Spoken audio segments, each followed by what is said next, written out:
Thank you so much, Carmen, and thank you to the entire VET industry team. This is just kind of surreal. 3 years ago, almost to the day, I was sitting exactly where a lot of you were sitting, going through my very first V2I event, just starting the transition, trying to figure out what this whole thing looked like, and not really knowing what I was getting into, looking at the length of time this event was going to take and going, man, I don't know what I signed up for, but it goes a lot faster than you'd imagine. And you're going to come out of here with some great information. You're going to make some great contacts, and all in all, it's going to be a great event and a lot of fun for you. So as Carmen said, I am a retired Army NCO, senior non-commissioned officer, retired as a master sergeant. And my passion has always been taking care of soldiers. As a non-commissioned officer, that's what we're charged with, and that's what hopefully we do well. And as Brian alluded to, the reason behind him starting V2I was that need to continue to help out, service members as they transition out of the military. And that's where we wound up with VET S.O.S. As I was coming out of the military, one of my mentors challenged me. He said, you got to start a podcast. And, he challenged me to do something. And so we looked at different topics and things like that and realized that the transition space was a great place to focus on. And so the goal of VET S.O.S. is to educate the veteran community about the various resources available to assist with military and life transitions. It was a huge benefit to me. I thoroughly benefited from the podcast because I started it 6 months into my transition, and I was hearing all those horror stories from people. Brian was one of my first guests, and he told me about his transition and everything. So I'm learning from people like that along the way, and so my transition wound up being really good. And I know the podcast can help you too if you check out some of the videos and listen to the different stories that are out there. So today I want to tell you a little bit about my transition, tell you a little bit about the things that I know you're going to go through in transition, and tell you what I believe the secret sauce to transitioning out of the military is. As you may have figured out by now, transition can be difficult. There's many things to do, many things to look at, many things to try. A lot of people are going to have advice for you, but only you can decide what of that advice is actually valuable to you. And Alfredo Torres is the one who's famous for saying that transition is like a buffet. You go up to the buffet line, you take what you want that you need, and you do it that way. And I've always agreed with that analogy. There are over 40,000 organizations out here trying to help people. You can't do every program. And believe me, I tried. I think I reached 26 was the total number of transition programs I did during my transition.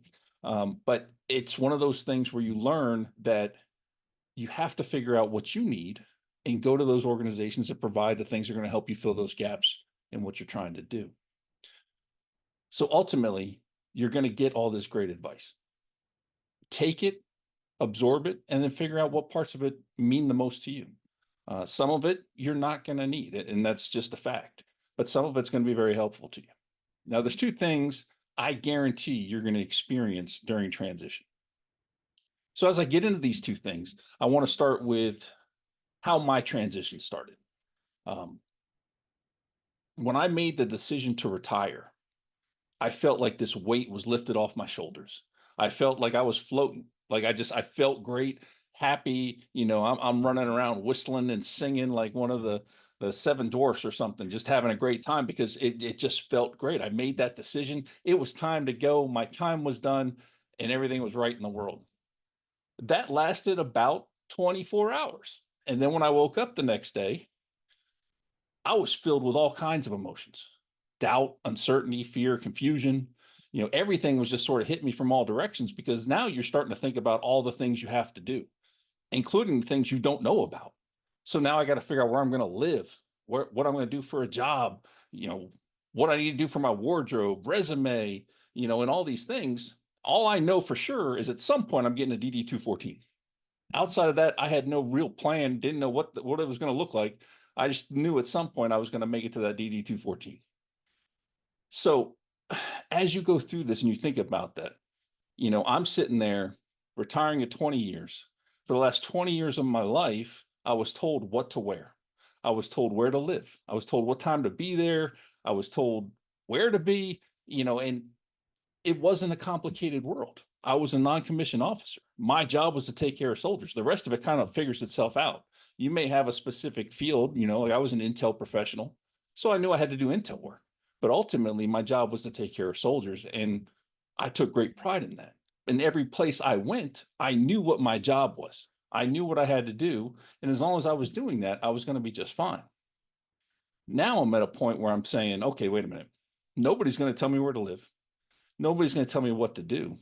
And the thing that scared me the most is nobody's going to tell me what to wear. I am the most fashion challenged person you will probably ever meet on this planet.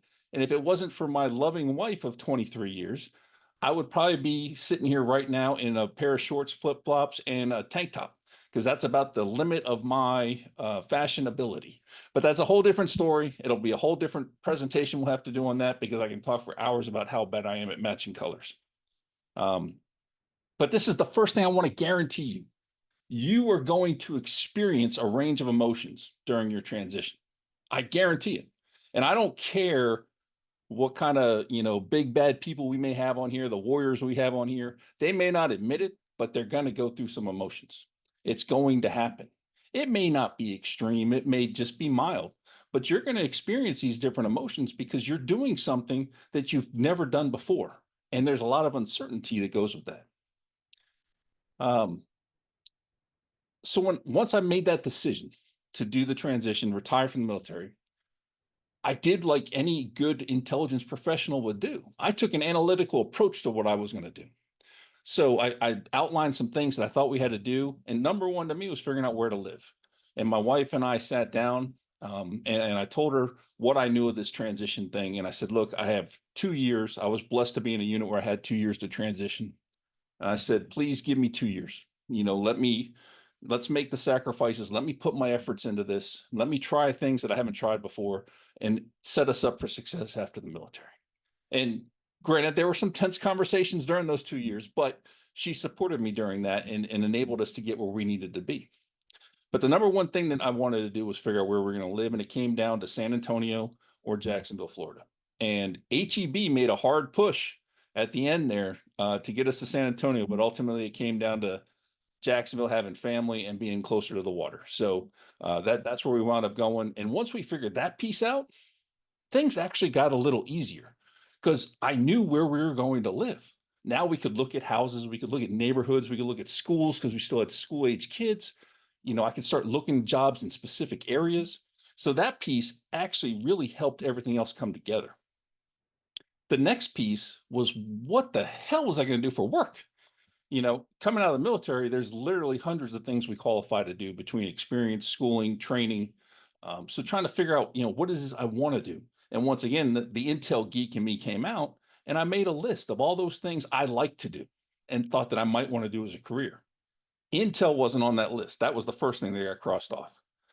And very shortly after that, PMP got crossed off. But, the rest of it, what I did is I used the tool called Veterati, which is no longer around. But as we've seen, if you've been following social media, there's a new Veterati platform coming out from V2I, and there's a couple other platforms out there that are going to provide you the same type of tool.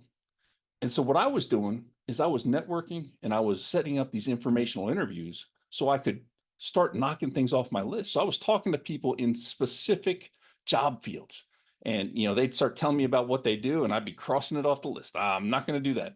And ultimately I got down to about 5 things. And so I knew there were 5 areas that I loved, I would be happy with, and that's where I focused my efforts. So taking that analytical approach worked for me. But there's so much more that goes into it, because since nobody's telling you what to do now, you have to step up and start doing things. Then, like I said, then you don't get told where to live. You don't get told what to do. Now you got to start figuring out, how the hell do you write a resume? What's LinkedIn? How do you network? There's no class on really, how to be a great networker. It's something you kind of learn and you find your style, right? What's this informational interview thing I keep talking about? You got to figure out how to do that. Do you have a budget? Do you know how much you have to make once you move? Do you have a wardrobe? Do you have schooling and credentials that you need to do to make you better for the job you want to go to? As Dan will support to PMP or not to PMP. You got to figure that piece out, because everybody seems to think they need a PMP. Your VA claim, have you done that? That's a piece you got to do. Did you get life insurance before your VA claim, or now you in a hard spot? How do you do an interview? What are star stories, and so on and so forth? So all these things start coming in. So the second thing I guarantee you is that you're going to experience uncertainty and confusion. You're qualified to do a lot, and that's okay not to know what you want to do. I still don't know what I want to do when I grow up, but I know I want to do something that makes me happy and I can support my family. You're going to be confused about what the transition program to use, which one to use. There's over 40,000. Talk to people. I recommend you get at least 2 recommendations for any course out there. Find out what worked for them, didn't work for them. Brian and I may have taken the same courses. Brian may have loved it. I may have hated it. Why? Does that play into your factor? Figure that piece out. And then keep your chain of command updated on what you're doing, but don't ask them for how to do it because they don't know. Unless they transitioned recently, they don't know how to do it. There's a famous quote that says, you never ask directions from someone who's never been there. Think about that. Why would you go to your chain of command? Because you've been trained your whole career to go to your chain of command. But they've never done this, so they have no idea how to help you. And you got organizations like VETS Industry that have a ton of people here ready to help you. So find the resources out there that are going to help you do what you got to do. So now let's talk about this secret sauce. Okay, I know if you're just starting your transition, I've made you feel really wonderful about what you're about to go through. Sounds like the worst ride ever at Disney.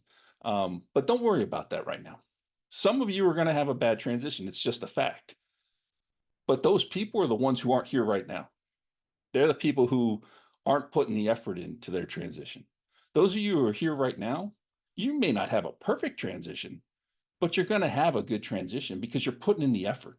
You're getting out there to learn, to make your position better in what you're trying to do, and that's going to pay off in the end. So it's important to continue to find ways to fill those gaps in your transition. Wherever you feel uncomfortable, find a way to fill that.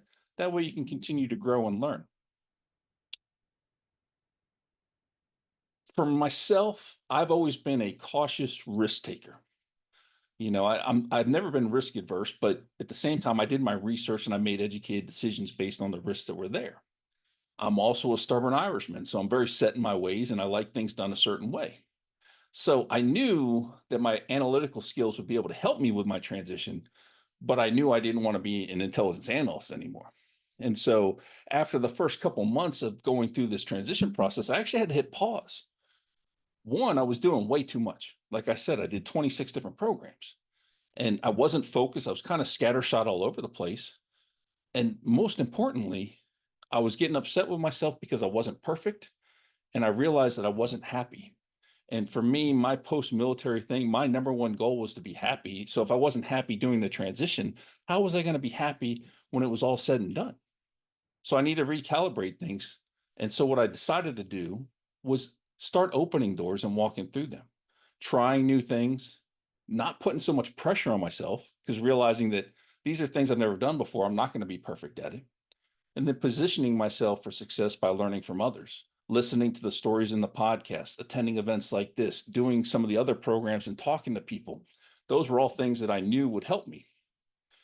So the secret sauce is not something external. It's not a coach. It's not a mentor. It's not a specific transition program. They're all very valuable tools. I'm not discounting them at all, but that's not the secret sauce I'm talking about. The secret sauce is something only you can do. It's you and only you. The secret sauce is grace, and it's that simple. I know grace doesn't sound that special. It may sound a little preachy to some of you. And if you are spiritual, by all means, you're going to rely on your faith when you're going through your transition. It's going to be there for you, and it's going to be a powerful thing. But I'm not talking about being spiritual. For me, with giving yourself grace, it's about not being so hard on yourself. You can't expect perfection with something that you've never done before. So there's 2 things that I need you to do when it comes to giving yourself grace. Is one, you need to understand the situation. Understand that you're going to go through these emotions and it's okay. You're going to experience all kinds of emotions that maybe you're not used to experiencing. If you're a war fighter and you're out there, killing the bad guys, maybe emotion isn't one of those high things on your list, but you're still going to experience some of them. You're going to be confused along the way.